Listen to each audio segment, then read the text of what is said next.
সেদিন বৃষ্টি মাথায় করেই আমরা তারানাথের বাসায় গিয়ে হাজির হলাম। আমাদেরকে দেখা মাত্রই উনি বললেন, বাপরে, তোমরা দুজনেই দেখছি এই ঝড় জল মাথায় করে এসে উপস্থিত হয়েছ। তা সব ঠিকঠাক আছে তো? তোমাদের সাথে বেশ কয়েকদিন হলো সাক্ষাতের সুযোগ ঘটেনি। আমি তো ভাবলাম সত্যি হয়তো তোমরা কোনো বিপদে পড়েছ। আমি বললাম, না না ঠাকুর মশাই, আপনি থাকতে আবার বিপদ কিসের? আমরা আসলে নানা কাজে ব্যস্ত থাকি, তাই আপনার সাথেও সাক্ষাতের সুযোগ হয়ে ওঠেনি। বিগত 2 সপ্তাহ ধরে আমার শরীরটাও খুব একটা ভালো ছিল না। সবসময় মনে হচ্ছিল কেউ যেন আমার পিছু করছে। তার উপস্থিতি স্পষ্ট অনুভব করতে পারছিলাম, কিন্তু কাউকেই চোখের সামনে দেখতে পাচ্ছিলাম না। এটা নিয়ে এতটাই চিন্তিত ছিলাম যে আপনাকেও কিছু জানাতে পারিনি। আজকে এক প্রকার বাধ্য হয়েই আপনার কাছে এসে উপস্থিত হয়েছি। সত্যি বলতে কি ঠাকুরমশাই, আপনি ছাড়া অন্য কেউই আমাকে এই কাজে সাহায্য করতে পারবে না, কারণ আপনার মধ্যেই সেই ক্ষমতা রয়েছে যা কালো শক্তির নাশ করতে পারে। ঠাকুরমশাই বললেন, বুঝলাম। এমনটা একবার আমার সাথেও ঘটেছিল, তবে সেটা অন্য রকমের এক অনুভূতি। আমার বয়স তখন খুবই অল্প। সেই অল্প বয়সে আমি মিরপুর নামের একটি গ্রামে গিয়েছিলাম। সেখানে গিয়েই আমাকে এই বিপত্তির সম্মুখীন হতে হয়েছিল। সে এক মারাত্মক বিপত্তি বলতে পারো। সব সময় মনে হচ্ছিল একটা কালো ছায়া আমার পিছু নিয়েছে, কিন্তু কাউকেই আমি চোখের সামনে দেখতে পাচ্ছিলাম না। এসব জিনিস কখনো চোখের সামনে আসে না, এদেরকে কেবল অনুভব করতে পারা যায়। বিষয়টা খুবই জটিল। যারা সাধনার কাজে লীন থাকে তাদের পক্ষে এদের অস্তিত্বের সাথে ওয়াকিবহাল হওয়ার বিষয়টি অনেকটাই সহজ। তবে সাধারণ মানুষ কিভাবেই বা এর অর্থ অনুধাবন করতে পারবে? ঠাকুরমশাইয়ের কথাগুলি শেষ হতেই সেখানে চারি এসে হাজির হলো। এরপর বলল, ও মা, কাকাবাবু আপনারা এসে গেছেন? এদিকে দেখুন, আমার কোনো খেয়ালই নেই। আমি সেই নিজের তালেই বসে রয়েছি। ভাগ্যিস আপনাদের গলার আওয়াজ শুনতে পেলাম, তাই তো দৌড়ে চলে এলাম। আপনারা এখানেই বসুন, আমি আপনাদের জন্য চা আর মুড়ি মাখার বন্দোবস্ত করি। তারপরে আজকে বসে সকলে মিলে গল্প শুনবো। আমি হেসে বললাম, বাবা, তোমারও দেখছি গল্প শোনার ঝোঁকটা বেড়ে গেছে চারি। কিশোরী সাথে সাথে বলে উঠল, সে আর বলতে, চারি বরাবরই গল্প শুনতে খুব ভালোবাসে, আর আমাদের সাথে থাকায় ওর গল্প শোনার ঝোঁকটাও এমনিতেই বড্ড বেশি বৃদ্ধি পেয়েছে। কি চারি, কিছু ভুল বললাম নাকি? চারি মৃদু হেসে বলল, আপনারা যে কি বলেন না, আমি আসছি, দাঁড়ান। বাবা, তুমি কিন্তু গল্প বলতে শুরু করে দিও না। আমি এই যাব আর আসবো, কেমন? এই বলেই চারি ভেতরের ঘরে চলে গেল। আমরাও মশগুল হয়ে ঠাকুরমশাইয়ের বলা কথাগুলি শুনতে লাগলাম। উনি বললেন, মিরপুর এমনই একটা জায়গা যে জায়গাটির সাথে একটা কালো ইতিহাসের সূত্র জড়িয়ে থাকে। ওই জায়গাটির মানুষের কাছ থেকে অনেকগুলো কথা জানতে পেরেছিলাম। মিরপুরের অধিবাসীরা এমনটা বিশ্বাস করতেন যে সেখানে বহুকাল পূর্বে ডাইনি বিদ্যার চর্চা ছিল। সেই ডাইনি বিদ্যার দ্বারাই কিন্তু মিরপুরের উন্নতি সাধিত হয়েছিল। ওই স্থলটি এক প্রকার ডাইনিদের দ্বারাই পরিব্যাপ্ত ছিল। সাধারণ মানুষের বাস ছিল না বললেই চলে। দূরের গ্রামগুলির থেকে মানুষ সেখানে নিজেদের সমস্যার সমাধান হেতু আসতেন। এরপরে ডাইনিরা নিজেই তাদেরকে টোটকা বলে দিতেন, ওষুধও বানিয়ে দিতেন। সেই সব ওষুধ অসুস্থ রোগীর মাথায় ঠেকালেও নাকি সমস্যার সমাধান ঘটে যেত, কিংবা ওষুধ খেয়েও রোগী সুস্থ হয়ে যেত। এমনটাই চমৎকারী ওষুধের ব্যাখ্যা পাওয়া যায়। তবে আশেপাশের গ্রামের লোকেরা এই বিষয়টিকে ভালো চোখে দেখছিলেন না। তাদের মধ্যে একটা অশান্তির সৃষ্টি হয়েছিল। তারা ভাবতেন একটা গোটা গ্রাম কেবল ডাইনিদের দ্বারাই আচ্ছন্ন হয়ে রয়েছে। রাত্রের অন্ধকারে সেখানে কেউ যেতেও পারে না। এরা একদিকে যেমন মানুষের উপকারে আসে, তেমনি অন্যদিকে এরা মানুষকে মেরে ফেলতেও দুবার ভাবে না। এদের অস্তিত্বের সাথে লড়াই করতে পারার ক্ষমতা আমাদের কারোর নেই। তাহলে আমরা যুঝব কিভাবে? এরা তো যে কোনো মুহূর্তে নিজেদের কাজ মিটে গেলে মানুষদেরকেও মেরে ফেলতে পারে। তখন কি হবে? কিশোরী তারনাথকে উদ্দেশ্য করে জিজ্ঞাসা করল, ঠিকই তো, আমিও তো শুনে অবাক হয়ে গেলাম। একটা গোটা গ্রাম এমন ডাইনিদের দ্বারা অধ্যুষিত হয়ে রয়েছে, সেখানে জনমানুষের কোনো অস্তিত্ব নেই। মানুষ এটা জানা সত্ত্বেও সেখানে কিভাবে যেত? তাদের ভয় লাগতো না? আপনিই তো বলেন, কালো শক্তি যদি কারোর উপকারেও আসে, তবে সে সেই উপকারের ঋণটাও খুব তাড়াতাড়ি পরিশোধ করিয়ে নেয়। যাকে সাহায্য করছে তারই সবচেয়ে কাছের কোনো বস্তুকে তার কাছ থেকে চিরকালের জন্য কেড়ে নেয়। এমনটাই তো কালো শক্তির কাজ। ঠাকুরমশাই বললেন, তুমি একেবারেই ঠিক কথা বলেছ কিশোরী। এমনটাও তো হতো। যারা আয়াদিন ওই ওষুধ খেয়ে কিংবা তন্ত্রের সাহায্য নিয়ে নিজেদের স্বার্থ সিদ্ধি করত, তার কয়েকদিনের মধ্যে তাদের সবচেয়ে কাছের মানুষের মৃত্যু ঘটত। এই বিষয়টি জানবার পরেও সকলে চুপ করে থাকতেন। কুসংস্কার গ্রামটিকে একেবারে আচ্ছন্ন করে ফেলেছিল। সেটির থেকে মুক্তি লাভের সমস্ত উপায় বন্ধ হয়ে গিয়েছিল। আমি সেখানে গিয়েছিলাম এক বিশেষ কাজে। ওই স্থানটিতে আমার কাজ ছিল বলতে কিছু তন্ত্রবিদ্যা শিক্ষার কাজ। আমি তখন মাত্র 22-এর। এই সামান্য বয়সে ওরকম একটি জায়গায় যাওয়ার বিষয়টা আশা করি বুঝতেই পারছো কতখানি ভয়ানক হতে পারে। সত্যি তাই, আমার কাছেও বিষয়টা খুবই ভয়ানক ছিল। আমি তন্ত্রবিদ্যা শিখে ফেরবার সময় এক বিচিত্র অনুভূতির শিকার হয়েছিলাম। আজকে সেই ঘটনাই তোমাদেরকে শোনাবো। তবে ঘটনাটির সত্যতা যাচাই করতে পারিনি আমি। আজও এটিকে নিয়ে আমি দ্বন্দ্বেই ভুগি। আসলে কি ঘটেছিল না ঘটেছিল সেসবের হদিশ নেই। তখন বয়স অল্প থাকায় এসবের খুঁটিনাটি খড়ি টের পেয়েছিলাম। জানতে পেরেছিলাম অনেক পরেই এই ধরনের বস্তুগুলি যে আমাদেরকে সর্বদাই ফাঁদে ফেলার চেষ্টা করতে থাকে, সেই সকল বিষয়ে বহুকাল পরে টের পেয়েছি। নিজের অর্জিত শক্তির দ্বারাই আমার পক্ষে এই সকল বিষয়ের উপরে আলোকপাত করা সহজতর হয়েছিল। ঠাকুরমশাইয়ের কথা শেষ হতে না হতেই চারি গরম গরম চা আর মুড়ি মাখা নিয়ে এসে হাজির হলো। এরপরে সেটিকে টেবিলের ওপর রেখে বলল, বাপরে, বাইরে যেভাবে জোরে জোরে মেঘের গর্জন শুনতে পাওয়া যাচ্ছে, তা শুনে সত্যি বেশ ভয় করছে। এছাড়া রান্নাঘর থেকে বাবার বলা কথাগুলি কানে আসছিল, সেগুলো শুনেই তো মারাত্মক ভয় ধরে গিয়েছিল। আগামীতে কি হতে পারে এই আশঙ্কাই কাজ করে যাচ্ছিল। তাই আর অপেক্ষা করতে পারলাম না। যত তাড়াতাড়ি সম্ভব হাতের কাজগুলো সেরেই চলে এলাম। নাও বাবা, এবারে তুমি তোমার গল্প শুরু করো।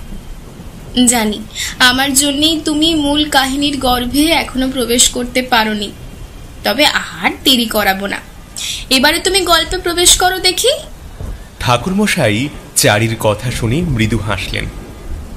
আমি ও কিশোরী তার জন্য 1 প্যাকেট তেলে ভাজা ও পাসিংশো সঙ্গে করেই নিয়ে এসেছিলাম। যার জন্যে যেটা, সেটা কি কখনো ভুলে যাওয়া সম্ভব? উনি তো এগুলো পছন্দ করতেন। ঠাকুরমশাই পাসিংশো এর প্যাকেট থেকে একখানা সিগারেট বার করে ধরালেন। এরপরে ধোঁয়া ছাড়তে ছাড়তে বললেন,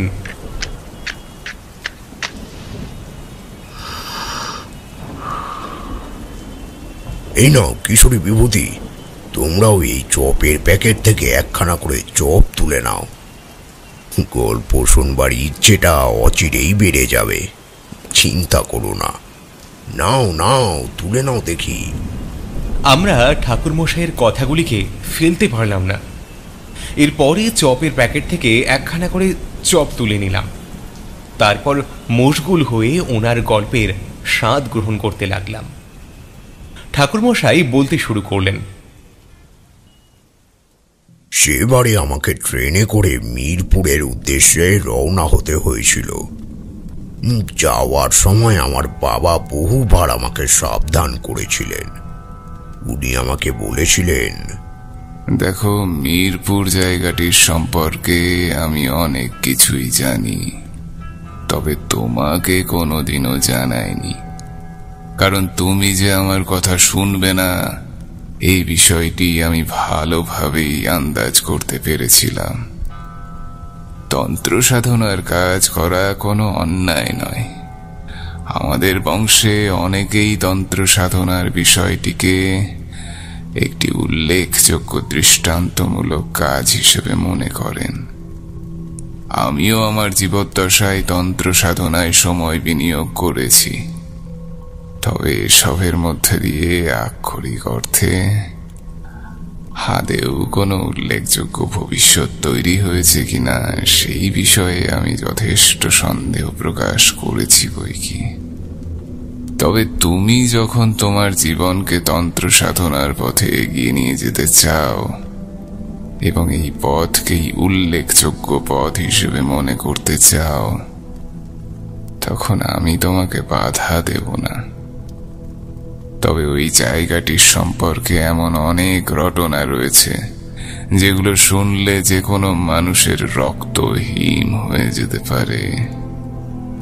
ওখানে যাওয়াটা খুব একটা কঠিন কাজ নয়, তবে ওখান থেকে ফিরতে পারাটা সত্যি খুব কঠিন, বিশেষ করে সুস্থভাবে ফেরাটা। বাবার কথাগুলি আজও আমার মনকে নাড়া দিয়ে যায়। তবে শুধু বাবাই নয়, আমার মাও আমাকে বলেছিলেন, এই স্বল্প বয়সে এত ঝুঁকিপূর্ণ কাজ করতে যাওয়ার দরকারটা কি? তুমি তো দিব্যি ভালো রয়েছ। পুঁথিগত বিদ্যার দ্বারা যেটুকু জ্ঞান অর্জন করা সম্ভব তা তো তুমি অর্জন করেছই। তাহলে এখন আবার তন্ত্র সাধনার পথে বাইরে যাওয়ার দরকার কি? আমাদের পরিবারে তন্ত্রচর্চার বিষয়টিকে সকলেই গুরুত্ব দিয়ে এসেছেন, তবে এত অল্প বয়সে গৃহের বাইরে থেকে কেউ তন্ত্র সাধনা করবার জন্য মনস্থির করেনি। তাই আমি তোমাকে এই কথাগুলি বললাম। তুমি আমাদের একমাত্র সন্তান। তোমার একটি বিপদ আপদ হয়ে গেলে ভবিষ্যতে কে আমাদের বংশ রক্ষা করবে? তোমার তো এসব বিষয়ে কোনো চিন্তাই নেই। তুমি কেবল নিজেরটুকু বুঝে চলতেই পছন্দ করো। আমি সেদিন মাকে পাল্টা উত্তরে বলেছিলাম, তন্ত্র সাধনার কাজ কোনো অন্যায় সূচক কাজ নয় মা। আমি তন্ত্র চর্চার মধ্যে দিয়ে নিজের আহুত জ্ঞানকে আরো সমৃদ্ধ করতে চাই। সেই কারণেই আমি তন্ত্র সাধনার কাজ করি। এই সাধনার কাজটিকে আগামীতে আরো সুযোগ্য পর্যায়ে পৌঁছে দেবার জন্যই আমার অন্বেষণ। আশা করি তুমি আমাকে ভুল বুঝবে না। মা সেদিন বলেছিলেন, আমি কখনোই তোমার সুখের পথে বাধা সৃষ্টি করতে চাই না। এমনকি তুমি যাতে আগামীতে তন্ত্রচর্চার ক্ষেত্রে একজন সমৃদ্ধশালী ব্যক্তিতে উপনীত হতে পারো, তেমনটাই আমি ঈশ্বরের কাছে প্রার্থনা করি। তবে সেটি নিজের জীবনের বিনিময় নয়। তোমার জীবনের সংকট ঘনিয়ে আসুক এমনটা মা হয়ে আমি কখনোই চাইতে পারি না। আশা করি তুমি আমাকে ভুল বুঝবে না। তবে মিরপুর জায়গাটার সম্পর্কে অনেকেই বলেন যে সেখানে আজও ডাইনিদের বাস রয়েছে। এমতাবস্থায় তোমার ওখানে যাওয়াটা একেবারেই সমীচীন নয়।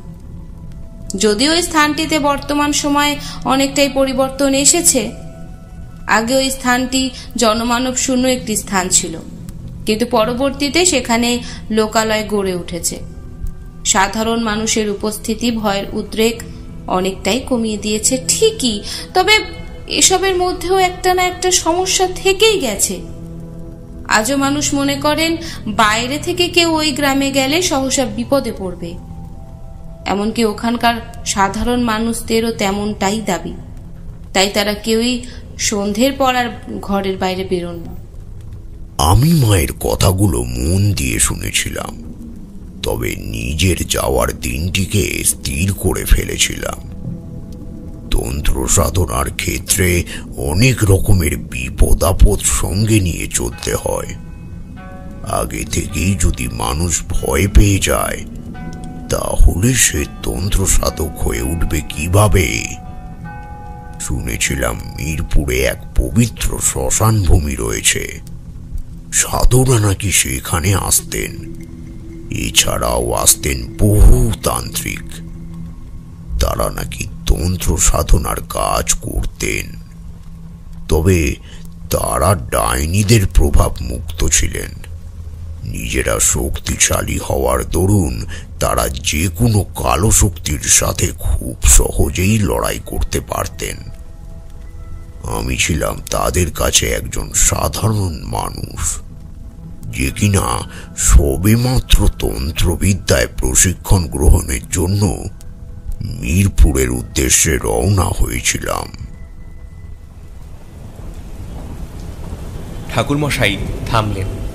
আমি ওনাকে উদ্দেশ্য করে জিজ্ঞাসা করলাম, আপনার মা এবং বাবা উভয়ই আপনাকে সেখানে যেতে নিষেধ করা সত্ত্বেও আপনি গিয়েছিলেন, কিন্তু এর পরে কি আপনার সাথে কোনো ভয়াবহ ঘটনা ঘটেছিল? সত্যি কি আপনি সেখানে ডাইনিদের কবলগ্রস্ত হয়ে পড়েছিলেন, নাকি সত্যি সত্যি এমন কিছু দেখেছিলেন যা আপনার রক্ত হিম করে দিয়েছিল? ঠাকুরমশাই মৃদু হাসলেন, তারপর আমাকে উদ্দেশ্য করে বললেন, সেটা অবশ্য তুমি ঠিকই বলেছ বিভূতি। ওখানে আমার সাথে এমন কিছুই ঘটেছিল যা দেখা মাত্রই আমার শরীরের রক্ত হিম হয়ে গিয়েছিল। আসলে বয়স অল্প থাকায় যা হয় আর কি। আমি তখন অল্পেই ভয় পেয়ে যেতাম। জীবনের নানা ঘাত প্রতিঘাতের মধ্যে দিয়ে এমন একাধিক পর্যায়কে অতিক্রম করেছিলাম, যেগুলি পরবর্তীতে আমাকে অনেকটাই আশ্বস্ত করে রেখেছিল। কোন ক্ষেত্রে জানো? ভয়কে জয় করবার শক্তি অর্জনের ক্ষেত্রে। ওইখানেই উপস্থিত হওয়ার পরেই বুকের ভিতরটা কাঁপছিল। গ্রাম্য পরিবেশের বর্ণনা দিলে হয়তো তোমরা কিছুটা আন্দাজ করতে পারবে। তখন তো শহরাঞ্চল এবং গ্রাম অঞ্চলের মধ্যে খুব একটা পার্থক্য ছিল না। আবাদি গড়ে উঠেছিল ঠিকই, তবে জনমানুষের তেমন যোগসূত্র রচিত হয়নি। মানুষ নিজের মতন করে বেঁচে থাকতে পছন্দ করতেন। গ্রাম্য পরিবেশে কুসংস্কারের মাত্রা এতটাই প্রবল ছিল যে দেবদেবীর উপাচারের সাথে সাথে কালো শক্তির পূজা অর্চনাও করা হতো। কারণ মানুষ বিশ্বাস করতেন আমাদের সমাজে যেমন দেবদেবীর প্রভাব বিদ্যমান, তেমনি একইভাবে কালো শক্তির প্রভাবও বিদ্যমান। এই কালো শক্তির প্রভাবকে খণ্ডানোর জন্য প্রয়োজন তাদের পূজা করা। পূজা অর্থাৎ অর্ঘ্য প্রদান। অর্ঘ্য প্রদানের মধ্যে দিয়ে কোনো শক্তিকে পরিতুষ্ট করা যায়, এই বিষয়টি গ্রাম্য ভাবধারার মধ্যে একেবারে গিঁথে গিয়েছিল। কিশোরী ঠাকুরমশাইকে উদ্দেশ্য করে জিজ্ঞাসা করল, বুঝলাম ঠাকুরমশাই, আপনার বলা কথাগুলোর মধ্যে দিয়ে অনেক কিছুই পরিষ্কার হয়ে গেল। তা আপনি তখন কিভাবে সেই গ্রামে পৌঁছলেন? আপনার সাথে কি কোনো সঙ্গী ছিল, নাকি আপনি একাই ওই গ্রামের উদ্দেশ্যে পাড়ি দিয়েছিলেন? ঠাকুরমশাই কিশোরীর কথার উত্তর দেওয়ার পূর্বে চপের প্যাকেট থেকে একখানি চপ বার করে মুখে পুড়ে দিয়ে বললেন, সে তুমি এক প্রকার সঠিক কথাই বলেছ কিশোরী। সঙ্গে করে একজন সঙ্গী নিলে বোধ হয় মন্দ হতো না। সেটা না নেওয়ার কারণেই হয়তো আমাকে আরো বেশি বিপদে পড়তে হয়েছিল। আসলে ভেবেছিলাম একা একা দিগ্বিজয় সেরে নেব, এর মধ্যে দিয়ে আয়ত্ত করা শিক্ষাগুলিকেই পাথেয় হিসেবে কাজে লাগাতে চেয়েছিলাম। তবে ওই যে কথায় আছে না, যা দেখা যায় তা সব সময় সত্যি হয় না, আবার যা সত্যি তাকে সব সময় দেখতে পাওয়া যায় না। আমার সাথেও কিছুটা তেমনটাই ঘটেছিল। তবে সেখান থেকে শেষ রক্ষা পেয়ে যে ফিরে আসতে পেরেছিলাম, এটাই অনেক বড় পাওনা। আমি ঠাকুরমশাইকে উদ্দেশ্য করে বললাম, আর যে তর সইছে না ঠাকুরমশাই, আপনি কাহিনীর গর্ভে প্রবেশ করুন। বুঝতেই পারছি কাহিনীখানা কতটা রোমাঞ্চকর হতে চলেছে। এরপর ঠাকুরমশাই কাহিনীর গর্ভে প্রবেশ করলেন। সেটা ছিল শ্রাবণ মাসের এক দুপুর, কিন্তু শ্রাবণ মাসের বৈচিত্র্য বড় অদ্ভুত। সকাল বিকেল কিংবা রাতের পরিবেশকে আলাদাভাবে বর্ণনা করা যায় না। আকাশ কালো মেঘে আচ্ছন্ন হয়ে থাকে, কখনো ঝিরিঝিরি বৃষ্টি, আবার কখনো বা সজোরে বর্ষণ। এমনটাই নিত্য নৈমিত্তিক প্রক্রিয়ায় চলতে থাকে। সেবারে আমি একটু দুপুরই বেরিয়ে পড়েছিলাম।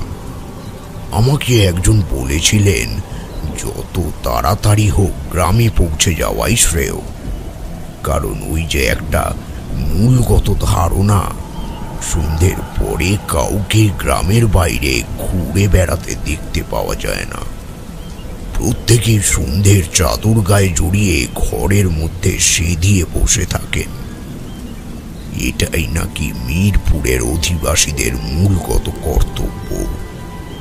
তবে আমার বিষয়টা একেবারেই পছন্দ ছিল না। আমি সেখানে সন্ধেবেলা পৌঁছেছিলাম এবং গোটা রাত ওই গ্রামেই কাটানোর সিদ্ধান্ত নিয়েছিলাম। আদপে বিষয়টা কি, এটা জানবার চেষ্টা করাটাই আমার উদ্দেশ্য ছিল। চারি ঠাকুরমশাইকে উদ্দেশ্য করে জিজ্ঞাসা করল, বাপরে বাপ, তোমার সাহস দেখে আমি বলিহারি যাই। তোমার জায়গায় অন্য কেউ থাকলে হয়তো এতক্ষণে জ্ঞান হারিয়ে ফেলতো। সত্যি বাবা, তোমার ছোটবেলা থেকেই দেখছি বড্ড সাহস ছিল। ঠাকুরমশাই তার কথায় মৃদু হেসে বললেন, সাহস না থাকলে কি আর হয় মা? তাহলে যে এত এত মানুষের সমস্যার সমাধান করছি, সে তো হতোই না। জ্যোতিষবিদ্যায় পারদর্শী হতে গেলেও তো মানুষকে ভালোভাবে নিরীক্ষণ করতে জানতে হয়। ঠিক একইভাবে যে পরিবেশের মধ্যে দিয়ে আমরা চলেছি, সেই পরিবেশটাকেও খুব ভালো করে পড়ে ফেলতে হয়। তবেই না সেটির বিষয়ে একটা উল্লেখযোগ্য সিদ্ধান্তে উপনীত হওয়া সম্ভব। আমি ঠাকুরমশাইকে উদ্দেশ্য করে বললাম, আপনি একটু আগে বলেছিলেন না যে আপনি ট্রেনে করে নাকি মিরপুরের উদ্দেশ্যে রওনা হয়ে গিয়েছিলেন? তা কোথা থেকে আপনি ট্রেনে চেপেছিলেন? ঠাকুরমশাই বললেন, তখন ইংরেজরা ভারতবর্ষ ছেড়ে চলে গিয়েছিল ঠিকই, তবে ইংরেজদের প্রভাবটা তখনও বিদ্যমান ছিল। ইংরেজদের কাছ থেকে স্বাধীনতা লাভের পর প্রায় 15 বছর অতিক্রান্ত হয়ে গিয়েছিল, কিন্তু এমতাবস্থাতেও যে ভারতবর্ষের পরিকাঠামো গত ক্ষেত্রে কোনো পরিবর্তন ঘটেছিল এমনটা নয়। এই পরিবর্তন এসেছিল দীর্ঘকাল পর থেকে। আমি সেই সময় গ্রাম্য পরিবেশকে প্রত্যক্ষ করতেই বেশি পছন্দ করতাম, তাই সেখানকার সৌন্দর্য রূপায়ণের উদ্দেশ্যেই আমার সেখানে যাওয়া নির্ধারিত ছিল। তবে এটুকু বলতে পারি, এই পরিবেশে মানুষের আধিক্য তেমন ছিল না এবং সর্বোপরি মানুষ ভূত পেতে যথেষ্ট বিশ্বাসী ছিল। ভূত প্রেতের প্রভাবের থেকেও বেশি প্রভাবিত ছিল ডাইনি এবং ডাকিনীদের উৎপাতের বিষয়টি। গ্রামগুলিকে এই সকল ডাইনি এবং ডাকিনীরা প্রায় নিজেদের সম্পত্তি বলেই মনে করত। সেই সময় কালা জাদুর প্রভাবটাও ছিল খুব বেশি। মানুষ তার না হওয়া কাজ সম্পাদনের জন্য এই সকল কালা জাদুর আশ্রয় গ্রহণ করতেন। তারা মনে করতেন ঈশ্বর যে কাজ করতে পারে না তা কালা জাদুর দ্বারা খুব সহজেই করে ফেলা সম্ভব। এই কারণে এই গ্রামগুলিকেই কালা জাদুর ঠেক হিসেবে গড়ে তোলা হয়েছিল। আমি এই বিষয়গুলো জানতাম, কিন্তু তার সত্ত্বেও এগুলি থেকে নিজের কল্পনা শক্তিকে সরিয়ে রাখতে চেয়েছিলাম। তখন কলকাতা শহরে স্টেশন বলতে একটি বিশেষ উল্লেখযোগ্য স্টেশন ছিল। সেটিকে কলকাতা নামেই নামাঙ্কিত করা হয়েছিল। কলকাতা স্টেশন থেকেই ট্রেন ছাড়ত, তবে ট্রেনের সংখ্যা যে খুব একটা বেশি ছিল এমনটা কিন্তু নয়। তখন কলকাতা শহর ধীরে ধীরে উন্নতির পথে এগিয়ে যাচ্ছিল। ফলে সেই কারণে ইংরেজ প্রভাবান্বিত মানসিকতাটাকে কাটিয়ে উঠতেও মানুষ খুব ধীর গতিতেই এগিয়ে যাওয়ার প্রয়াস করছিলেন। আমি সেই কলকাতা স্টেশনে গিয়েই উপস্থিত হয়েছিলাম। টিকিট কাউন্টার থেকে একখানা টিকিট কেটে নিয়েছিলাম। এরপরে মিরপুর যাওয়ার ট্রেনটির জন্য অপেক্ষা করতে লাগলাম। ট্রেনটি সেদিন আসতে সামান্য দেরি করে দিয়েছিল। আমার ধৈর্যচ্যুতি ঘটে গিয়েছিল সেই দিন। তবে আমি একেবারে বিমর্ষ হয়ে পড়লাম না। সঙ্গে ছিল একটি লোহার ট্রাঙ্ক। তার মধ্যেই বেশ কয়েকদিনের জামা কাপড় ভরে নিয়েছিলাম। ওখানে গিয়ে কোথায় উঠবো, কার ভিটেতে ঠাঁই হবে, এসব কথা মাথায় না নিয়েই মিরপুরের উদ্দেশ্যে রওনা হয়ে গিয়েছিলাম। ভেবেছিলাম ঈশ্বর যা করেন তা মঙ্গলের জন্যই করেন। এই গ্রামে গিয়ে যে একটা ঠাঁই পেয়ে যাবই, সেই ব্যাপারে আমি অনেকটাই নিশ্চিত ছিলাম। কিছুক্ষণের মধ্যেই হুইসেল বাজিয়ে ট্রেন প্রবেশ করলো স্টেশনে। আমিও যথারীতি ট্রেনে উঠে বসে পড়লাম। মজার বিষয় হলো, ট্রেন চড়ার শখ ছিল বরাবর, তবে দূর কোথাও যাওয়ার উপায় খুঁজে বার করতে পারছিলাম না। কিন্তু সেবারের ওই ইচ্ছেটা পূরণ করে দিয়েছিল মিরপুর। মিরপুরে যাওয়ার উদ্দেশ্যেই আমি রওনা হয়ে গিয়েছিলাম। তাই ট্রেন পথে এগিয়ে যাওয়াও সম্ভবপর হয়েছিল। ট্রেনটা হুইসেল মারতে মারতে ঝিক ঝিক শব্দ করে এগোতে লাগলো। ট্রেনের ভিতরে বসেছিলেন অনেকেই। ট্রেনের কু ঝিক ঝিক ঝিক ঝিক শব্দটা শুনতে বেশ ভালো লাগছিল। আমি জানলা দিয়ে বাইরের প্রাকৃতিক দৃশ্য অনুভব করতে করতে এগিয়ে যাচ্ছিলাম। গ্রাম্য পরিবেশটিকে অবলোকন করতে দুর্দান্ত লাগছিল, কারণ এর পূর্বে ট্রেনে করে দূর জায়গায় পাড়ি দেওয়ার কোনো পূর্ব অনুভূতি ছিল না। এমন সময় জটাধারী সাধু আমার সামনে এসে উপস্থিত হলেন। তাকে দেখা মাত্রই আমি মারাত্মক ঘাবড়ে গেলাম। এরপরে তাকে উদ্দেশ্য করে বললাম, আপনি হঠাৎ এভাবে আমার সামনে এসে উপস্থিত হলেন কেন? আরও তো জায়গা রয়েছে, আপনি তো সেখানে বসতে পারতেন। এভাবে একটা মানুষকে ভয় দেখানোর কারণ কি জানতে পারি? সেই সাধু বাবা দেখলাম বড় বড় চোখ করে আমার দিকে তাকিয়ে রয়েছেন। তার চোখের ভাষা বেশ স্পষ্ট বুঝিয়ে দিচ্ছিল যে তিনি কোনো অশনির সংকেত পেয়েছেন বলেই আমার কাছে এসে উপস্থিত হয়েছেন। আমি তাকে পুনরায় জিজ্ঞাসা করলাম, এ কি, আপনি এমন অদ্ভুত আচরণ করছেন যে? আমি তো আপনাকে কিছু একটা জিজ্ঞাসা করছি, আপনি আমাকে সে কথা বলছেন না কেন? এমন সময় সেই সাধু মহাত্মা হঠাৎ মাথা ঝাঁকালেন। তার ওই অদ্ভুত আচরণ দেখে সত্যি সত্যি সেদিন মারাত্মক ভয় পেয়েছিলাম। এর পূর্বে এমনতর ঘটনার সম্মুখীন হইনি। উনি চোখ বড় বড় করে আমার দিকে কিছুক্ষণ চেয়ে রইলেন। দেখলাম ওনার মনে দুটি লাল বর্ণ ধারণ করেছে। নিমিষের মধ্যেই ওখানকার পরিবেশটা একেবারে বদলে গেল। মনে হলো আমি যেন ট্রেনের মধ্যে নেই, মহাশূন্যে কোথাও একটা ভেসে রয়েছি। এই বিচিত্র অনুভূতির কারণ কি সেটাই আন্দাজ করতে পারছিলাম না। তবে সামনে বসে থাকা ওই সাধু আমার আরো কাছে এসে বললেন, তুই যেখানে যাচ্ছিস সেখানে কিন্তু তোর প্রাণের ঝুঁকি আছে তারানাথ। তোর সাথে যে কোনো মুহূর্তে একটা বিপদ ঘটতে পারে, এটা জানা সত্ত্বেও তুই মিরপুরে যাচ্ছিস। নিজেকে সামলাতে পারবি তো? এই বিপদের হাত থেকে নিজেকে রক্ষা করতে পারবি তো? তুই নিশ্চয়ই ডাইনির কথা শুনেছিস। কালা ডাইনির খপ্পর থেকে কেউ কিন্তু আজ অবধি ফিরে আসতে পারেনি। তুইও পারবি না। 1000 বছর তপস্যা করে কালো ডাইনির কোপ থেকে নিজেকে রক্ষা করা তোর পক্ষে এতটাও সহজ হবে না, এটা মনে রাখিস। আমি লোকটির কথা শুনে চিৎকার করে উঠলাম, না! কে আপনি?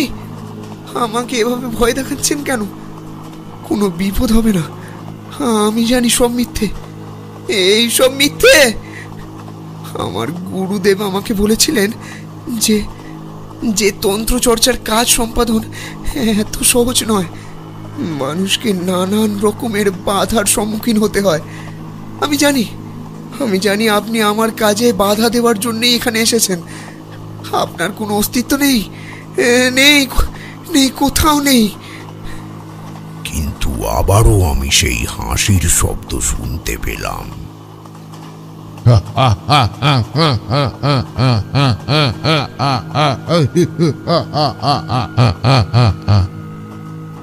আমি সম্বিত ফিরতেই সামনের দিকে তাকিয়ে দেখলাম সত্যি সত্যি সেখানে আর কারুর অস্তিত্ব ছিল না। আমার চোখের সামনেটা হঠাৎ করে কেন এমন ধোঁয়াটে বর্ণ ধারণ করেছিল বুঝতে পারলাম না। আশপাশটা একেবারেই ঝাপসা হয়ে গেল। তারপর পুনরায় ট্রেনের হুইসেলের শব্দটা আমাকে সুস্থ করেছিল। আমি সামনের দিকে তাকিয়ে দেখলাম সেই সাধুর উপস্থিতি নেই, তবে বেশ কয়েকটি চোখ আমাকে উদ্দেশ্য করেই স্থির হয়ে রয়েছে। ওখানে বসে থাকা লোকগুলির মধ্যে একজন আমাকে উদ্দেশ্য করে বললেন, আপনি ওন হা করে কি দেখছিলেন? মনে হলো যেন আপনি হাওয়ার সাথে কথা বলছেন, অথচ আপনার সামনে তো কেউই ছিল না। জানি না বাপু, আপনারা যে কি করেন, এই সকল কাজ একেবারে ঠিক নয়। আপনার গেরুয়া রঙের বস্ত্র আর গলায় রুদ্রাক্ষের মালা দেখে মনে হচ্ছে আপনি একজন তান্ত্রিক। কি ঠিক বললাম তো? আমি স্বাভাবিক হয়ে গেলেও ঠিক স্বাভাবিকভাবে কথার উত্তর দিতে পারছিলাম না। এমন সময় ওই লোকটি দ্বিতীয়বার আমাকে প্রশ্ন করলেন, আপনার কি শরীর খারাপ লাগছে নাকি? একটু জল খাবেন? লোকটি আমার দিকে জলটা এগিয়ে দিতে চাইলেন ঠিকই, তবে আমি সেটি গ্রহণ করতে পারলাম না, আর আগেই জলের পাত্রটা হাত থেকে পড়ে গেল। তারপরে সামান্য স্বাভাবিক হলাম। ওই শব্দটি কানে যেতেই মনে হলো আমি নিরন্তর কোনো কালো জগতের মধ্যে প্রবেশ করে গিয়েছি, আর সেই কারণেই আমার সাথে এমনটা ঘটছে। আমি লোকটিকে উদ্দেশ্য করে বললাম, আমি আসলে মিরপুর যাচ্ছি, সেখানে আমার কিছু কাজ আছে। তবে গেরুয়া বস্ত্র আর গলায় গলায় রুদ্রাক্ষের মালা পরিধান করলেই কেউ তান্ত্রিক হয়ে যায় না। যে কোনো কাজ মন থেকে ভালোবেসে করতে হয়, তবেই সেই কাজে পারদর্শী হয়ে ওঠা সম্ভব। আমিও নিজের কার্য সম্পাদনের জন্যই মিরপুরে যাচ্ছি। আসলে এমন একটা ঘটনা ঘটলো যেটার কোনো কারণ খুঁজে বার করতে পারছি না। আপনি কি এক্ষুনি কোনো সাধুকে এখানে দেখেছেন? মানে তিনি তো আমার সামনেই এসে বসেছিলেন। ভাবলাম লোকটি হয়তো নিশ্চয় কোনো সঠিক উত্তর দেবেন। মনের ভেতরে চলতে থাকা দ্বন্দ্বের রেশটা কেটে যাবে ভেবেছিলাম, কিন্তু তারপরে যা শুনলাম তা নিজের চোখে বিশ্বাস করতে পারলাম না। লোকটি আমাকে উদ্দেশ্য করে বললেন, না তো, এখানে তো কোনো সাধুকে দেখতে পাই নাই। শুধু দেখলাম আপনি কেমন যেন একটা হয়ে গেলেন। একা একাই হাওয়ার সাথে কথা কইতে লাগলেন, চোখ বন্ধ করে কিছু একটা বিড়বিড় করছিলেন। মনে হচ্ছিল যেন আপনি মন্ত্র পাঠ করছেন, কিন্তু তারপরেই দেখলাম আপনি আচমকা অস্থির হয়ে উঠলেন, চোখ খুলে হাঁপাতে শুরু করলেন। কিন্তু এর থেকে বেশি আর কিছু নজরে পড়েনি। আমি লোকটির কথা শুনে সত্যি সেদিন চমকে উঠেছিলাম। এমন কিছু যে ঘটতে পারে তা কল্পনাই করতে পারিনি। ততক্ষণে ট্রেন বেশ গতি নিয়েছিল, অনেকটা পথ অতিক্রম করে গিয়েছিলাম। বহু যাত্রী ট্রেন থেকে ওঠা নামা করছিল, তবে ওই গোলযোগের মধ্যেও আমার কেবল ওই সাধুর কথাগুলি মনে পড়ছিল। মনে মনে ভাবলাম, কে ছিল ওই সাধু? কিভাবেই বা তিনি এখানে আবির্ভূত হলেন? আর আমার নামটাই বা জানলেন কিভাবে? এমনটাও কি সম্ভব? না, আমি বোধহয় একটু বেশি ভাবছি। যাক, এসব নিয়ে দুশ্চিন্তা বাড়িয়ে আর লাভ নেই। গন্তব্য প্রায় এসেই পড়েছে। এখন মিরপুরে নামার জন্য প্রস্তুতি নিয়ে ফেলি।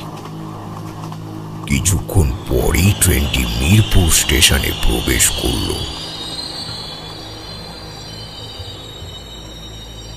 আমার পাশে থাকা লোকটি নেমে যাওয়ার আগে পুনরায় আমাকে সাবধান করে বললেন, এই জায়গায় কাক পক্ষেও নামার সাহস পায় না, আর আপনি সেখানে কিনা নির্দ্বিধায় নেমে যাচ্ছেন। খুব সাবধানে থাকবেন বাবা, না হলে কিন্তু বিপদ আসতে পারে। এই জায়গাটা সম্পর্কে এমন অনেক কথাই শুনেছি, আপনার তো আমার দুজনের ধারণার বাইরেই থেকে যাবে। আর আপনি একাই বোধহয় স্টেশনে নামছেন, তাই খুবই সাবধানে থাকবেন। কিন্তু সেদিনকে প্রকৃতি যেন সব রকম ভাবেই আমাকে মিরপুরের উদ্দেশ্যে রওনা হতে বাধা প্রদান করছিল। প্রতিটি লোক আমাকে কেবল মিরপুরের উদ্দেশ্যে রওনা দিতে বাধা দিচ্ছিলেন।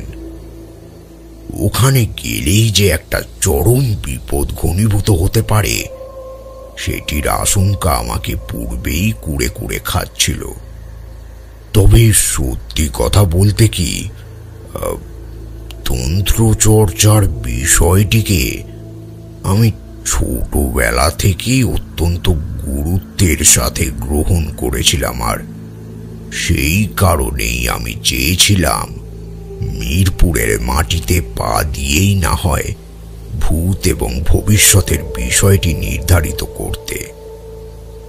তন্ত্র সাধনার মধ্যে দিয়ে ভূত এবং ভবিষ্যৎকে খুব সহজেই নির্ধারণ করা যায়। এ কথা নিশ্চয় তোমরা শুনেছ। আমিও তাই সেই কারণেই সেই সত্যের প্রমাণস্বরূপ ওই স্থানে উপনীত হয়েছিলাম। ঠাকুরমশাই থামলেন। আমি তাকে উদ্দেশ্য করে জিজ্ঞাসা করলাম, মিরপুরের পরিবেশটা কেমন ঠাকুরমশাই? স্টেশনে নেমে কি ওখানে আপনার সাথে কারো সাক্ষাৎ হয়েছিল? আসলে ওই গ্রামটির বিষয়ে তো আপনি অনেক কিছুই জানতেন না, তাই জিজ্ঞাসা করছিলাম আর কি।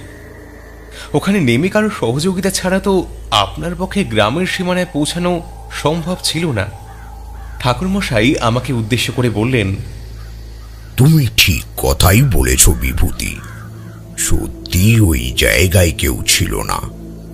এমন সময় আমি একজন ব্যক্তিকে আমার দিকে এগিয়ে আসতে দেখলাম। সম্ভবত উনি ছিলেন স্টেশন মাস্টার। ট্রেনটা হুইসেলের শব্দ করতে করতে স্টেশন ছেড়ে চলে যাওয়ার সাথে সাথেই ওই মানুষটি আমার সামনে এসে উপস্থিত হলেন। তাকে দেখা মাত্রই আমি জিজ্ঞাসা করলাম, আচ্ছা, এখান থেকে মিরপুর যাওয়ার রাস্তাটা কোনটা বলতে পারেন?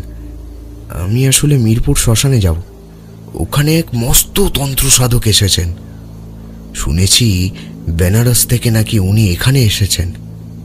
তাই ওনার সাথে সাক্ষাৎ করবার উদ্দেশ্যেই আমি এখানে এসেছি।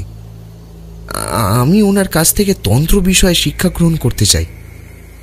আপনি যদি আমাকে মিরপুরের রাস্তাটা বলেন তাহলে খুব ভালো হয়। আমার কথাগুলি শোনা মাত্রই দেখলাম লোকটির চক্ষু একেবারে চড়ক গাছ হয়ে গিয়েছে। তিনি আমাকে উদ্দেশ্য করে জিজ্ঞাসা করলেন, আপনার মাথাটাই বোধহয় খারাপ হয়ে গিয়েছে। মিরপুরের এই মাটিতে কোনো সাধারণ মানুষ যেখানে পা রাখতে ভয় পায়, সেখানে আপনি কিনা ওখানকার শ্মশানে যেতে চাইছেন? জানেন সেই রাস্তাটা কতটা ভয়ানক? আমি স্টেশন মাস্টারকে উদ্দেশ্য করে বলেছিলাম, এখনো তো দিনের আলো রয়েছে। আমি কাজ সেরে সেখান থেকে সন্ধ্যের মধ্যেই ফিরে যাব। আসলে আমার মনের মধ্যে যাই চলুক না কেন, আমি যে ওই গ্রামে রাতের বেলা থাকবার সিদ্ধান্ত নিয়েছি, সেই বিষয়টি আমি কোনোভাবেই স্টেশন মাস্টারকে জানাতে চাইনি। কারণ উনি এই বিষয়টির কথা জানতে পারলে যদি আমাকে গ্রামের সীমানায় যেতে না দেন, যদি গ্রামের হদিশ না দেন, তখন আমি কোথায় যাব? সেই কারণেই আমি ওনাকে উদ্দেশ্য করে বললাম আমি সন্ধ্যের মধ্যেই গ্রাম থেকে ফিরে আসব। মনে হলো উনি আমার কথাটি শুনে অনেকটাই আশ্বস্ত হলেন।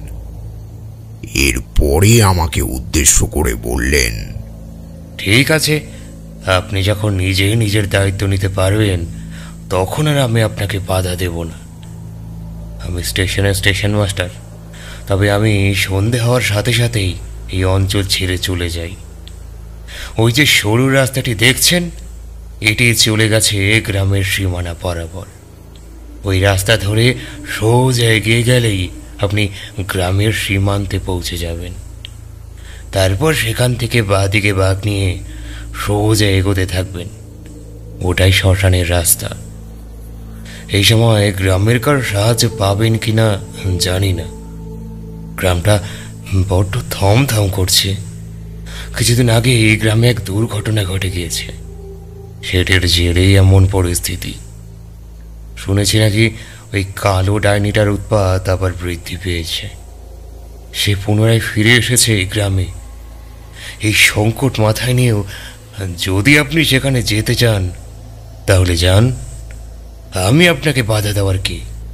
আমি লোকটির কথা শুনে সেদিনকে যথেষ্টভাবে গিয়েছিলাম ঠিকই, তবে গোটা বিষয়টার তোয়াক্কা না করেই আমি সামনের দিকে এগোতে থাকলাম। এমন সময় হঠাৎ আকাশের মেঘটা গর্জন করে উঠল।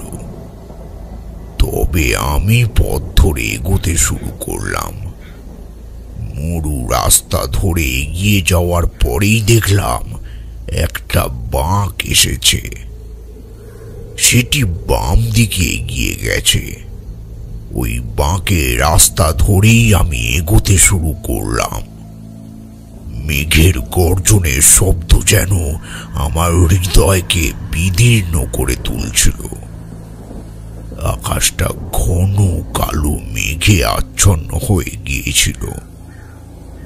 জঙ্গলের মধ্যে থেকে নানান রকমের জীবজন্তুর শব্দ কানে ভেসে আসছিল।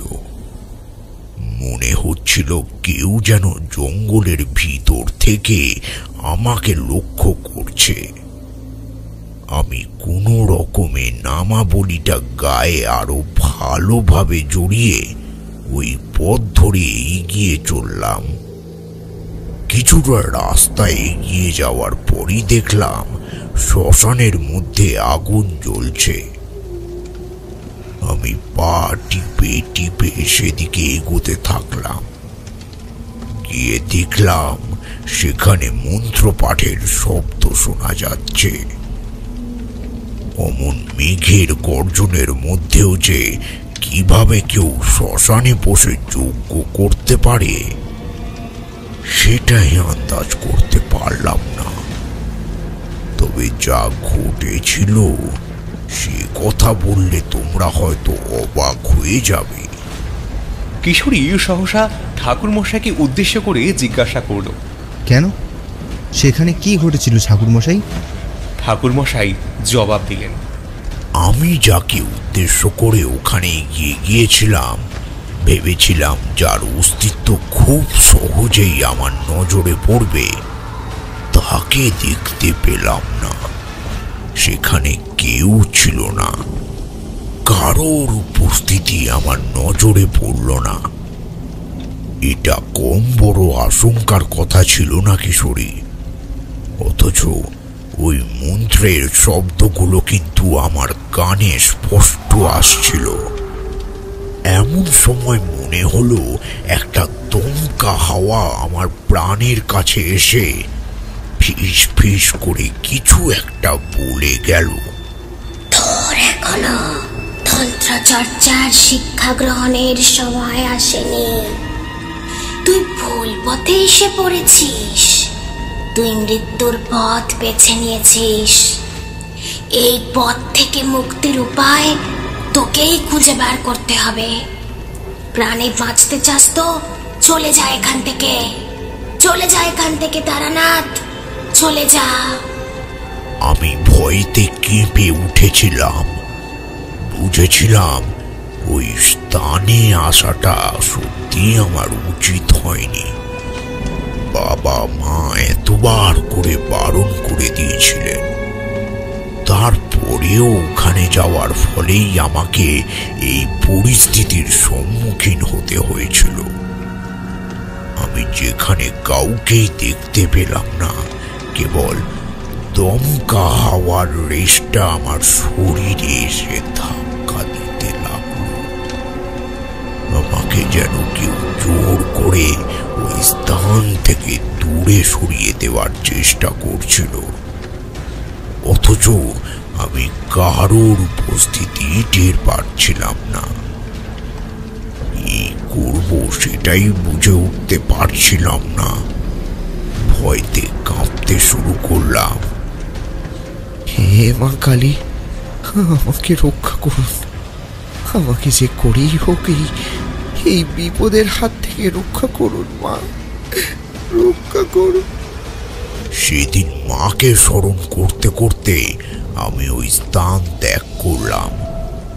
দৌড়ে শ্মশানের বাইরে বেরিয়ে এসে গ্রামের পথ ধরে হাঁটতে শুরু করলাম।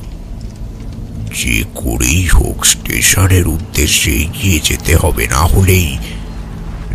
হলেই যে মৃত্যু আমার পিছু নিয়েছে এই বিষয়টা আমি নিশ্চিত হয়ে গিয়েছিলাম।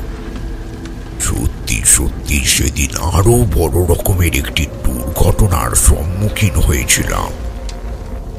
শ্মশানে গিয়ে কাউকে দেখতে পাইনি ঠিকই, তবে শুধুমাত্র এক আবছা ভয় যেন আমার কিছু করেছিল। কিন্তু শ্মশান থেকে বেরিয়ে গ্রামের পথ ধরে হেঁটে আসবার সময় স্পষ্টত ওই কালো ডাইনির উপস্থিতি টের পেয়েছিলাম। ঠাকুরমশাই থামলেন।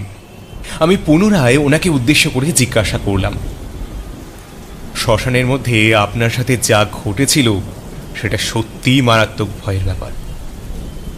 এরপর আপনি কি করেছিলেন? আপনি কি গ্রামের পথ ধরে এগিয়ে আসবার সময় সেই ডাইনিকে চোখের সামনে দেখেছিলেন? আপনার উত্তরের অপেক্ষায় রয়েছে ঠাকুরমশাই। দেখলাম ঠাকুরমশাই জানলার দিকে স্থির দৃষ্টিতে তাকিয়ে রয়েছেন। বাইরে তুমুল মেঘের গর্জনের সাথে মুষলধারে বৃষ্টিটাও শুরু হয়েছিল। ঠাকুরমশাই পুনরায় পাসিং শোয়ে একখানা টান দিয়ে ধোঁয়া ছাড়তে ছাড়তে বললেন,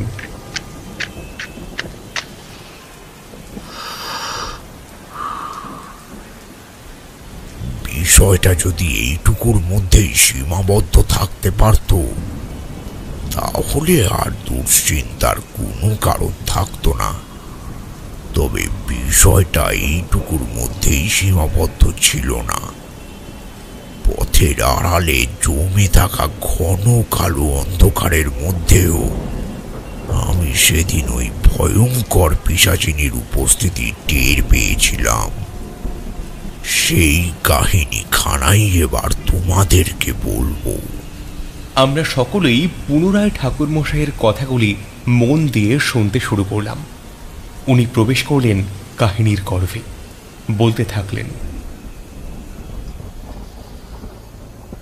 আমি সেদিন রাস্তা দিয়ে হন হন করে স্টেশনের দিকে এগোতে শুরু করলাম, কিন্তু কিছুতেই ওই পথ ধরে এগিয়ে চলা সম্ভব হচ্ছিল না। প্রায়শই মনে হচ্ছিল একটি কালো ছায়া ওই পথ ধরেই আমাকে লক্ষ্য করছে। পিছনে কারুর খসখস করে চলার শব্দ শুনতে পেলাম। মনে হলো তিনি যেন এগিয়ে আসছেন। ওই খসখসে পায়ের আওয়াজটা তেমনটাই মনে করিয়ে দিচ্ছিল। এরপরেও আমি থেমে থাকলাম না, কিন্তু সাহসা পা বাড়াতেই হঠাৎ শুনলাম এক কণ্ঠস্বর। কেউ যেন ফিসফিসিয়ে কানের সামনে এসে বলে গেল, তারানাথ, তারানাথ, এই পথ দিয়ে একা যাওয়া নিষেধ জেনেও এই পথে কেন এসেছিস? সবই যে মায়া। তুই আমাকে দেখতে না পেলেও আমি যে তোকে দেখতে পাচ্ছি। আমাকে তোর সাথে নিয়ে চল, আমি তোর সাথে যেতে চাই। এই গ্রামে থাকতে থাকতে আমার দমটা বন্ধ হয়ে আসছে। তারানাথ, তারানাথ। ফিস ফিস শব্দটা আমার কানে আসতে লাগলো। কেউ ফিস ফিসিয়ে এই কথাগুলি বলে যাচ্ছিল। আমি থমকে দাঁড়িয়ে পড়লাম। পা যেন আমার আর চলতে চাইছিল না। আমি পেছনের দিকে তাকাতেই পারছিলাম না। আবার ওই হাওয়ার বেগটা সহসা আমার দিকে এগিয়ে আসতেই আমি আরো ঘাবড়ে গেলাম। এবারে মনে হলো ওই শব্দটা যেন ঠিক আমার কানের কাছেই চলে এসেছে। সেটি আমাকে খুব কাছ থেকেই কিছু একটা বলে দিয়ে যেতে চাইছিল। আবারও শুনলাম সেই কণ্ঠস্বর, তারানাথ, আমাকে নিজের সঙ্গে নিয়ে যা। আমি তোর সাথে যেতে চাই। এভাবে একলা ফেলে রেখে যাস না।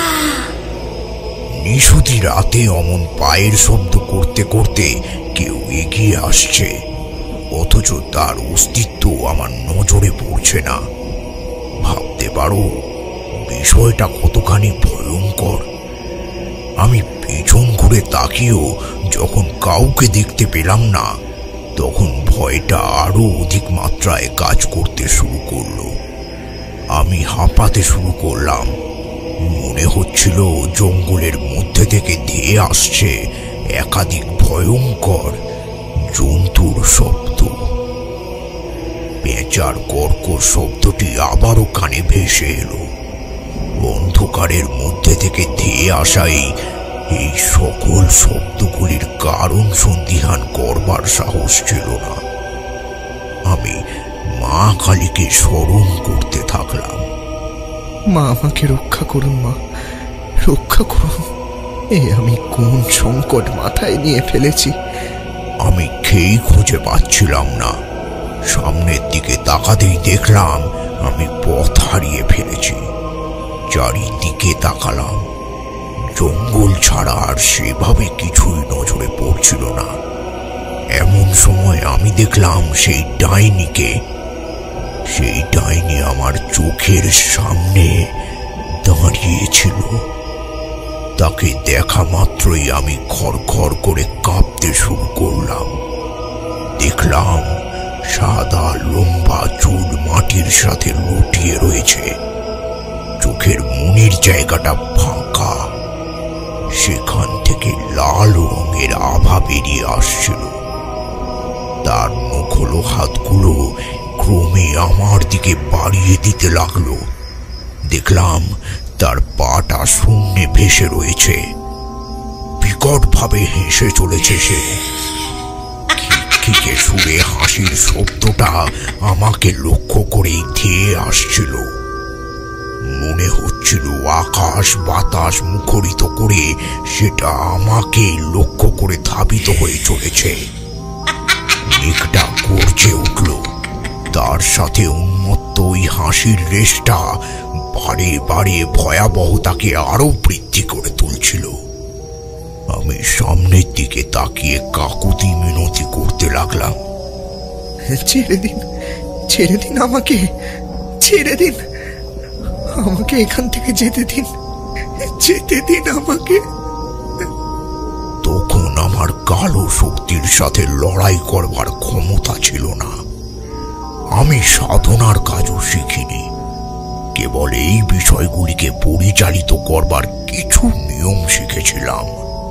শ্মশানে গিয়ে তান্ত্রিকের কাছ থেকে সাধনার বিষয়ে বেশ কয়েকটি তথ্য আহরণ করতে গিয়েছিলাম, কিন্তু কোনো লাভ হলো না। সেই সময় আরো গাঢ় বিপদ আমাকে নিজের দিকে আকর্ষিত করেছিল।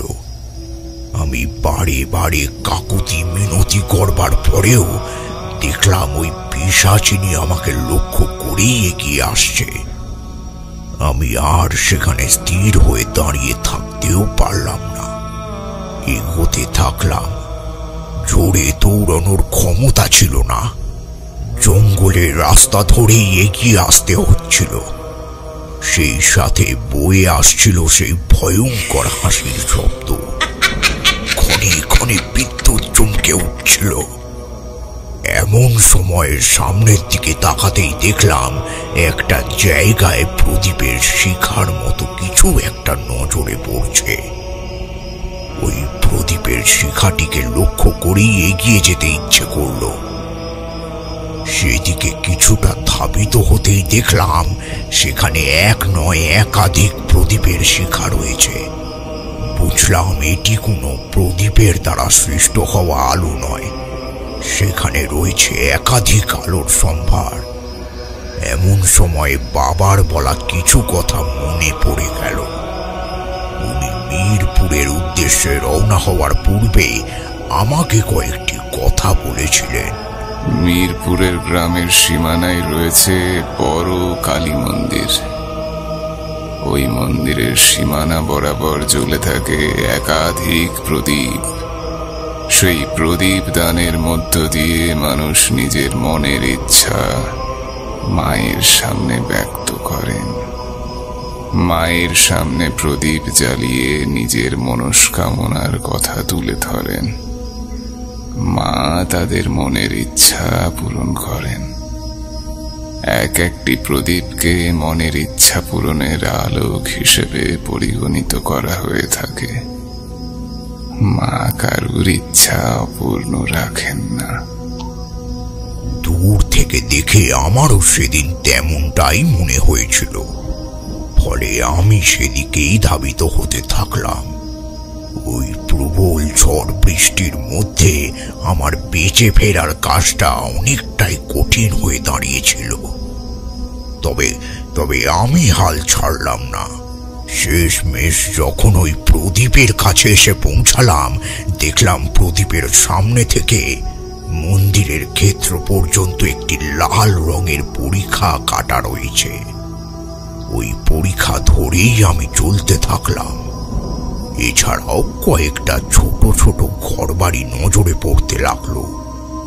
বুঝতে পারলাম ওইটি গ্রামের সীমানা। ওই সীমানা ধরেই এগোতে হবে। ওইখানেই রয়েছে বসতি।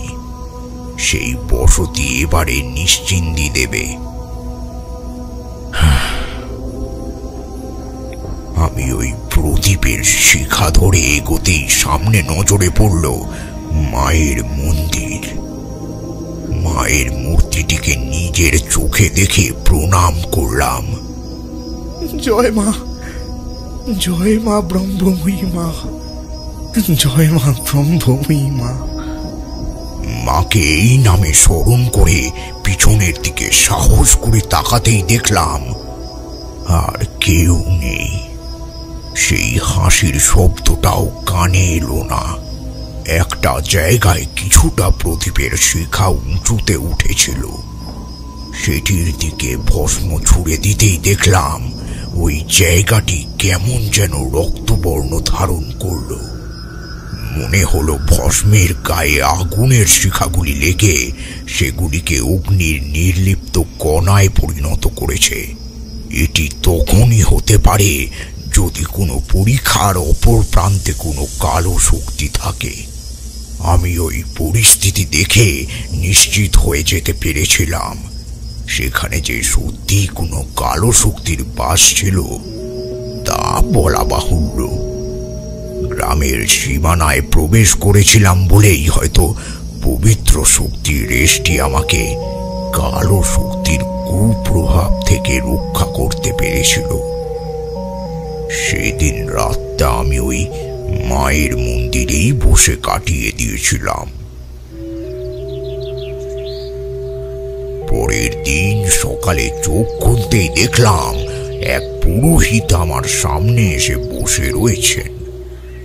তিনি আমার চোখে মুখে জলের ছিটে দেওয়ার পূর্বেই আমি বোধহয় চোখ খুলে ফেলেছিলাম। ওনার ওই ভঙ্গি দেখে অনেকটাই বিষয়টি পরিষ্কার হয়ে গিয়েছিল। উনি আমাকে জিজ্ঞাসা করলেন, তুমি কে? এই মন্দিরে কিভাবে এলে? আমার সব কথা শোনার পরেই তিনি বললেন, ওই কালো ডাইনি আমাদের গ্রামের এক অভিশাপ। বহুকাল পূর্বে এই গ্রামের কিছু লোকেরা নিজেদের আবাদি বৃদ্ধির জন্য ওই স্থানটিকে ডাইনিদের প্রভাব মুক্ত করবার জন্য তারা ডাইনিদের উপরে আক্রমণ হানেন।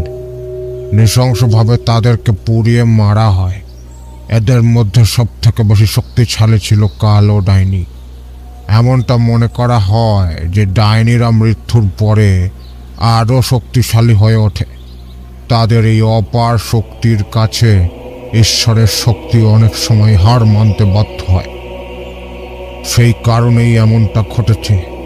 ওই কালো ডাইনি ছিল ডাইনিদের মধ্যে সব থেকে শক্তিশালী। তাই সে নিজের অস্তিত্ব টিকিয়ে রাখার উদ্দেশ্যেই এই ত্রাস গ্রামের মধ্যে ছড়িয়ে দিয়েছিল। সাধারণ মানুষকে শেষ করা, তাদেরকে গায়েব করে দেওয়া, এমনকি প্রসূতি মেয়েদেরকে গ্রাম থেকে তুলে নিয়ে যাওয়া, তাদের সদ্যজাত বাচ্চাগুলিকে মেরে তাদের রক্ত সেবন করা, এসব করেই তারা তাদের ত্রাস বজায় রেখেছিল। তবে মন্দির নির্মাণের পর থেকে তারা আর গ্রামের সীমানায় প্রবেশ করতে পারে না। এখন গ্রামটা অনেকটাই সুরক্ষিত। তুমি নিজের ক্ষমতায় মায়ের প্রতি নিষ্ঠা রেখেছিল বলেই আজকে জীবিত রয়েছ। ওই পথে কোনোদিনও যেও না, কারণ ওখানে কোনো জীবিত মানুষের উপস্থিতি নেই। কালো শক্তি নিজেই তোমাকে এখানে ডেকে নিয়ে এসেছিল। তারা মুক্তির আশায় অনেককে শেষ করেছে, অনেককে ব্যবহারও করেছে। এটি তাদের নিত্যকর্ম। কাজেই তুমি যে নিজেকে রক্ষা করতে পেরেছ সেটাই ঈশ্বরের ঐকান্তিক ইচ্ছে। যেন যাক, এবারে তুমি ধীরে ধীরে ওই পথ ধরে এগিয়ে যাও। স্টেশনের রাস্তা এটি। এই রাস্তা ধরে এগোলেই তুমি স্টেশনে পৌঁছে যাবে। এরপরে আমি সেই পুরোহিতকে প্রণাম জানিয়ে স্টেশনের পথে রওনা হয়ে গিয়েছিলাম। নির্ধারিত সময়ে আমি স্টেশনে পৌঁছে গিয়েছিলাম। সেখানে ট্রেনে চেপে বাড়িতে পৌঁছে একেবারে হাঁপ ছেড়ে বেঁচেছিলাম। সাধনার কাজ অসম্পূর্ণই রয়ে গিয়েছিল। এর পরের বছর আমি বেনারসের উদ্দেশ্যে পাড়ি দিয়েছিলাম, কিন্তু সেই ভয়ঙ্কর স্মৃতি মনের মধ্যে নিয়েই আমাকে বেঁচে থাকতে হয়েছিল।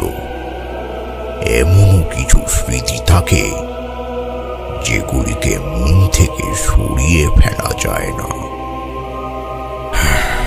সেগুলি নিজের ক্ষমতা বিস্তারের মধ্যে দিয়ে নিজের প্রভাবকে অক্ষুণ্ণ রাখে।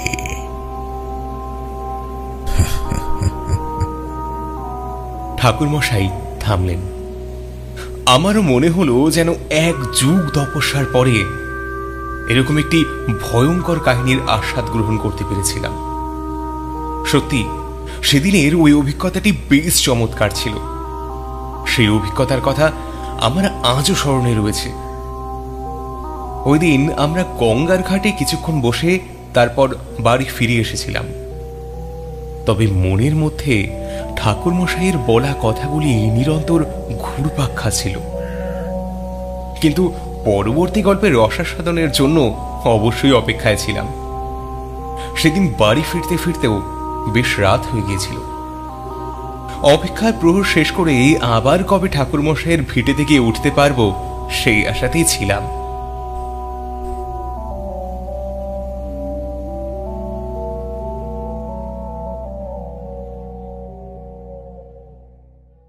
আজকের এই গল্পে সূত্রধারের ভূমিকায় ছিলাম আমি, সঞ্চারী ভট্টাচার্য। এছাড়াও আজকের গল্পের ভিএফএক্স, এডিটিং, মিক্সিং এবং সাউন্ড ডিজাইনিং এ ছিল 62 FPS স্টুডিও ও পোস্টার ডিজাইনে ছিল পিয়ালি। এখনো পর্যন্ত যারা আমাদের চ্যানেলটিকে সাবস্ক্রাইব করে উঠতে পারেননি তারা আমাদের সাবস্ক্রিপশন বাটনের পাশে থাকা বেল আইকনটিকে প্রেস করে আমাদের চ্যানেলটিকে সাবস্ক্রাইব করতে কিন্তু ভুলবেন না। নিয়ে আসবো এমন আরো অনেক কাহিনী, তাহলে আমাদের সঙ্গে থাকুন আর শুনতে থাকুন আপনাদের পছন্দের শাম্ভবী প্রোডাকশনস, যেখানে গল্প কথা বলে। নমস্কার।